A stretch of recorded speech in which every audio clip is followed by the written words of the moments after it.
Halo teman-teman, selamat datang kembali di channel YouTube Gia Academy. Semoga teman-teman selalu sehat dan terus semangat. Untuk menentukan jadwal awal puasa Ramadan atau perayaan Idul Fitri, kita akan melihat perwakilan lembaga pemerintah menyaksikan hilal atau bulan menggunakan teleskop. Kita mungkin pernah berpikir, bagaimana ya bulan yang jauh di luar angkasa bisa diamati oleh teleskop yang dekat dengan kita di bumi. Nah, agar pertanyaan tadi terjawab, kita akan membahas materi ini secara lengkap di video kali ini. Jadi, di video ini kita akan belajar tentang alat-alat optik. Simak terus videonya ya.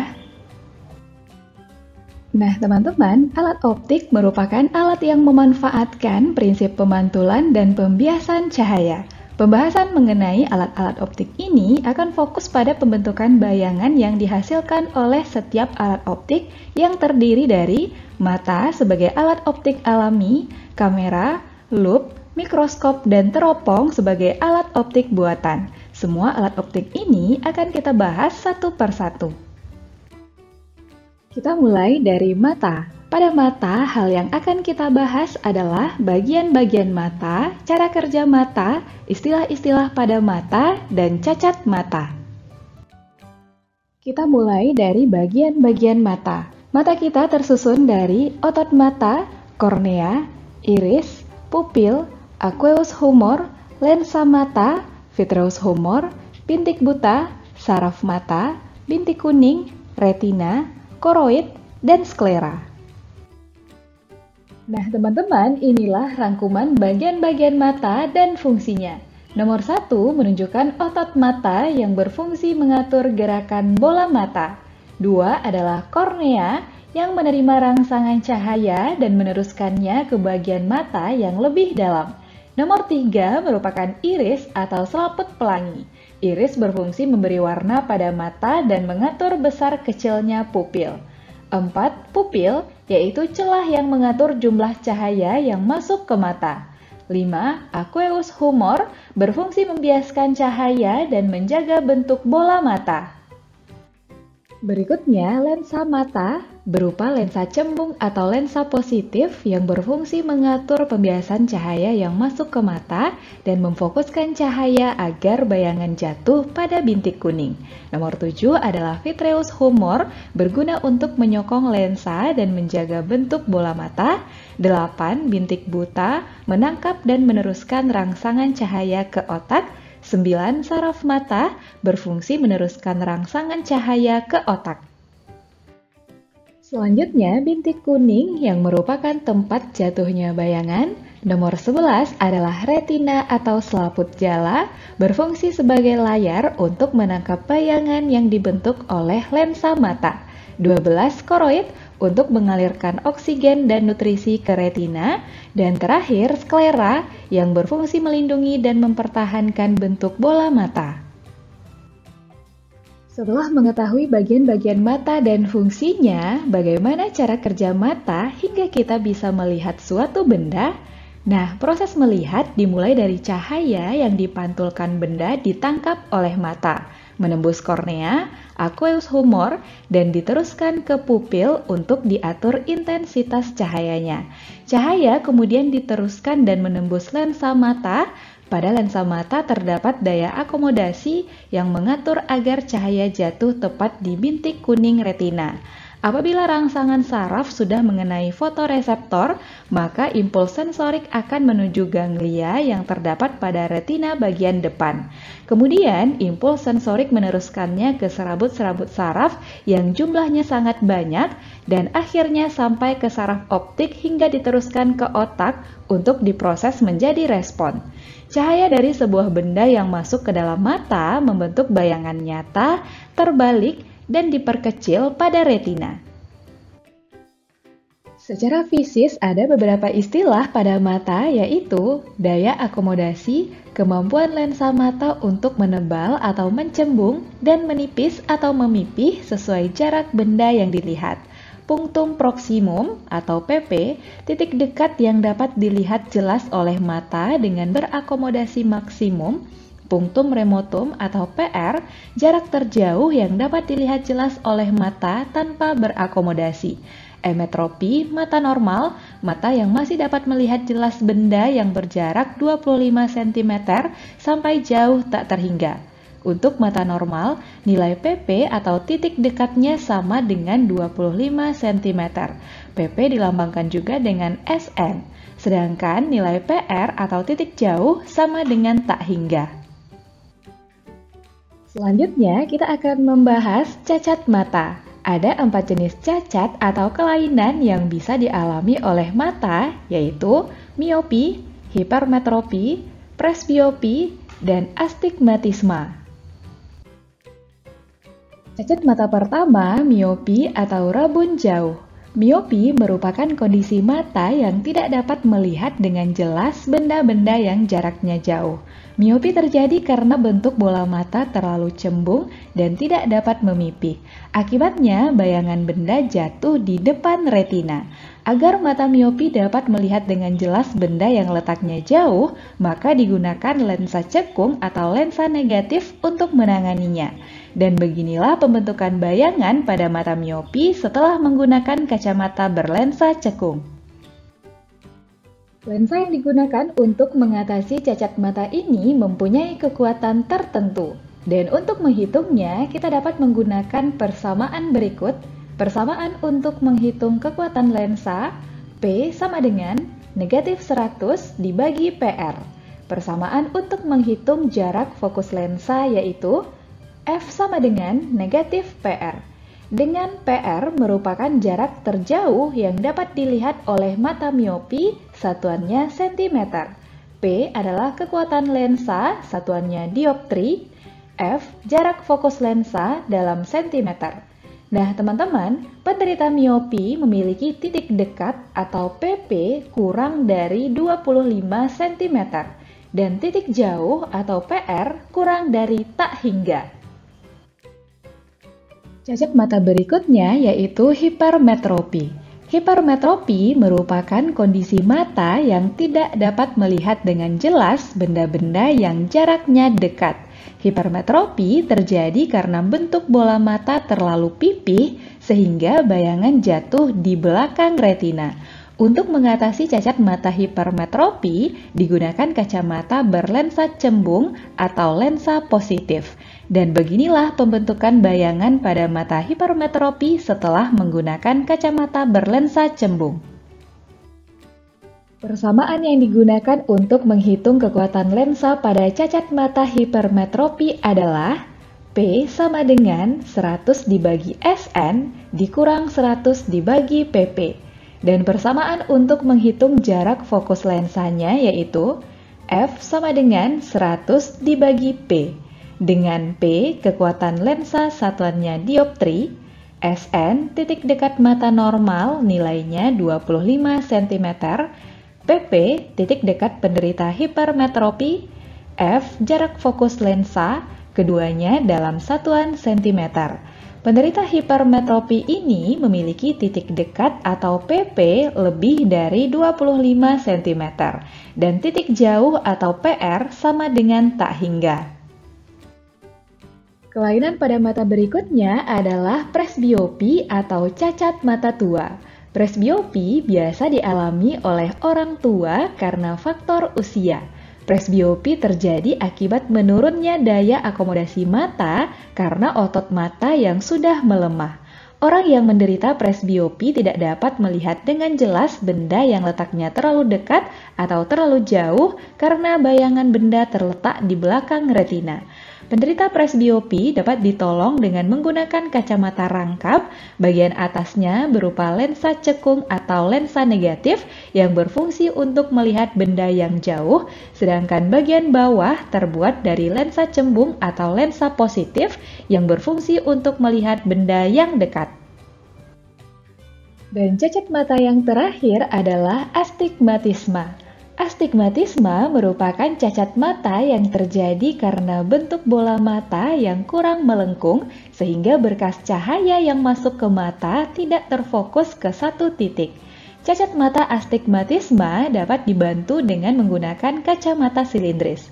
Dan beginilah bayangan yang terlihat oleh penderita astigmatisma.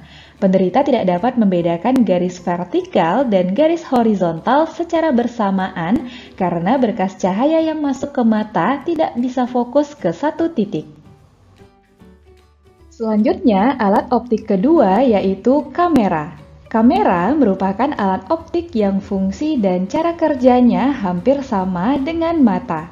Kamera DSLR atau Digital Single Lens Reflex yang biasa kita lihat memiliki struktur kompleks yang fungsinya hampir sama dengan mata. Struktur kamera yang kompleks tadi dapat disederhanakan pembahasannya secara fisis menjadi beberapa bagian berikut. Lensa cembung, yaitu bagian dari kamera yang berfungsi untuk membentuk bayangan. Bayangan yang terbentuk akan bersifat nyata, terbalik, dan diperkecil. Bayangan tersebut akan terekam dalam plat film. Berikutnya, film berguna untuk menangkap bayangan yang dibentuk lensa, diafragma, atau aperture, yaitu bagian yang berfungsi untuk mengatur banyak sedikitnya cahaya yang diterima oleh film. Layar shutter, yaitu alat yang berfungsi untuk menutup jalannya cahaya menuju ke film. Pengatur fokus, untuk merubah jarak lensa pada kamera sehingga bayangan benda terbentuk jelas di film. Jadi beginilah persamaan prinsip kerja pada kamera dan mata. Sama-sama menggunakan lensa cembung untuk memfokuskan bayangan agar jatuh tepat di film pada kamera dan retina pada mata. Diafragma pada kamera memiliki fungsi yang sama dengan iris pada mata. Keduanya sama-sama berfungsi mengatur besar kecilnya lubang cahaya yang masuk. Semakin kecil lubang, maka cahaya yang masuk ke kamera atau mata semakin sedikit. Aperture pada kamera dan pupil pada mata sama-sama menjadi lubang tempat masuknya cahaya, sedangkan film dan retina sama-sama berfungsi sebagai tempat terbentuknya bayangan. Nah teman-teman, inilah catatan untuk persamaan prinsip kerja pada kamera dan mata. Bisa dipahami ya? Untuk menghitung besaran-besaran terkait kamera, kita bisa menggunakan persamaan-persamaan berikut. 1 dibagi F sama dengan 1 dibagi S ditambah 1 dibagi S aksen. M sama dengan mutlak S aksen dibagi S sama dengan mutlak H aksen dibagi H, sama juga dengan mutlak F dibagi S dikurang F. Dengan F merupakan jarak fokus lensa, S jarak benda ke lensa, S aksen jarak lensa ke film, H tinggi benda, dan H aksen adalah tinggi bayangan, semuanya dalam satuan cm. Sedangkan M merupakan perbesaran bayangan. Kita lanjut ke alat optik ketiga, yaitu lup atau kaca pembesar. Lup merupakan alat optik buatan yang paling sederhana yang berguna untuk melihat benda-benda kecil agar terlihat lebih jelas dan besar sehingga mudah diamati. Nah, lup ini tersusun atas satu lensa cembung. Beda pada lup selalu diletakkan antara titik pusat lensa dan titik fokus atau di ruang satu agar bayangan yang terbentuk bersifat maya, tegak, dan diperbesar di ruang 4. Karena bayangan pada lup bersifat maya, maka jarak bayangan atau S aksen selalu negatif. Jadi, lup berfungsi untuk memperbesar bayangan ya teman-teman. Selanjutnya, kita akan membahas perbesaran angular pada lup. Perbesaran angular atau perbesaran sudut pada lup merupakan perbandingan sudut pandangan mata ketika menggunakan lup dan sudut pandang mata ketika tidak menggunakan lup. Supaya lebih jelas, kita bisa memperhatikan gambar berikut ini. Pengamatan tanpa lup, pengamatan dengan lup. Secara matematis, perbesaran sudut atau perbesaran angular dapat dituliskan sebagai berikut. M theta sama dengan tangen theta aksen dibagi tangen theta. Untuk sinar-sinar yang dekat dengan sumbu utama atau sinar paraksial, nilai tangen hampir sama dengan nilai sudutnya. Sehingga, tangen theta aksen sama dengan theta aksen dan tangen theta sama dengan theta. Maka, M theta sama dengan theta aksen dibagi theta. dengan M theta, perbesaran sudut angular, theta, sudut penglihatan tanpa menggunakan loop, theta aksen, sudut penglihatan dengan menggunakan loop. Untuk mata tanpa akomodasi, benda yang akan diamati terletak pada titik fokus loop atau F sehingga jarak benda sama dengan jarak fokus. Bayangan yang terbentuk terletak di tak hingga sehingga jarak bayangan sama dengan tak hingga. Pada pengamatan dengan mata berakomodasi maksimum, bayangan yang terbentuk harus berada di dekat mata sehingga jarak bayangan sama dengan negatif Sn. Untuk menghitung besaran terkait loop, kita bisa menggunakan persamaan-persamaan sesuai kondisi berikut. Ketika mata tidak berakomodasi, M sama dengan Sn dibagi F dengan S aksen sama dengan tak hingga.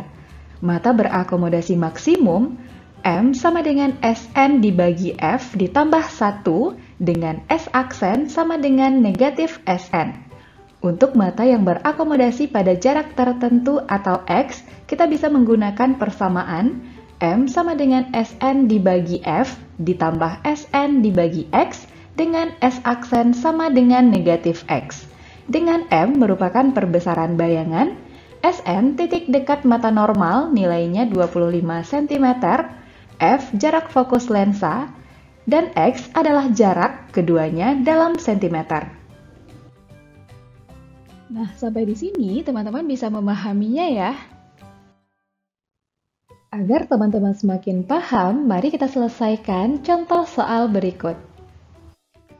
Soal pertama, diketahui titik jauh penglihatan seorang anak adalah 200 cm. Kita diminta menentukan kekuatan lensa kacamata yang harus dipakai oleh anak tersebut agar ia dapat melihat benda yang jauh dengan jelas. Nah teman-teman, karena titik jauh atau PR anak tersebut lebih kecil dari tak hingga, maka anak tersebut mengalami cacat mata miopi. Untuk menghitung kekuatan lensa pada miopi, kita gunakan persamaan P sama dengan negatif 100 dibagi PR. Dan kita masukkan angkanya, P sama dengan negatif 100 dibagi 200, sehingga diperoleh P sama dengan negatif setengah. Jadi, kekuatan lensa kacamata yang harus dipakai anak tersebut adalah negatif setengah dioptri. Jawaban yang benar A. Soal kedua, diketahui foto Bagas tercetak pada film dengan tinggi 400 mm. Ini merupakan tinggi bayangan atau H aksen. Kita konversi menjadi 40 cm. Jarak fokus kamera yang digunakan atau f sama dengan 20 cm. Dan jarak lensa kamera ke Bagas atau jarak benda S sama dengan 1 meter, sama juga dengan 100 cm. Kita diminta untuk menghitung tinggi Bagas yang sebenarnya yaitu H. Untuk menghitung H, kita bisa menggunakan persamaan perbesaran bayangan pada kamera yaitu M sama dengan mutlak S aksen dibagi S sama dengan mutlak H aksen dibagi H sama juga dengan mutlak F dibagi S dikurang F. Kita sesuaikan dengan besaran yang diketahui dan ditanya, sehingga kita bisa gunakan persamaan H aksen dibagi H sama dengan F dibagi S dikurang F. Kita masukkan nilainya dan kita lakukan penghitungan, diperoleh H sama dengan 160 cm. Jadi, tinggi Bagas sebenarnya adalah 160 cm. Soal berikutnya, diketahui loop dengan kuat lensa P sama dengan 8 dioptri. Kita tentukan dulu fokus lensanya menggunakan persamaan F sama dengan 100 dibagi nilai P. Diperoleh 12,5 cm. Kita diminta untuk menghitung perbesaran loop saat mata berakomodasi pada jarak X sama dengan 50 cm. Untuk menghitung perbesaran M, kita bisa menggunakan persamaan M sama dengan Sn dibagi F ditambah dengan Sn dibagi X. Kita masukkan nilainya, M sama dengan 25 dibagi 12,5 ditambah 25 dibagi 50, sama dengan 2 ditambah 0,5. diperoleh M sama dengan 2,5. Jadi, perbesaran loop yang digunakan adalah 2,5 kali. Jawaban yang benar adalah D. Oke teman-teman, jadi di video ini kita sudah belajar materi alat optik, mata, kamera, dan loop. Nah, untuk alat optik mikroskop dan teropong akan kita lanjutkan di video setelah ini. Demikianlah pembahasan kita tentang alat optik bagian pertama. Kita akan melanjutkan pembahasan tentang alat optik bagian kedua di video berikutnya. Tungguin ya, sampai jumpa!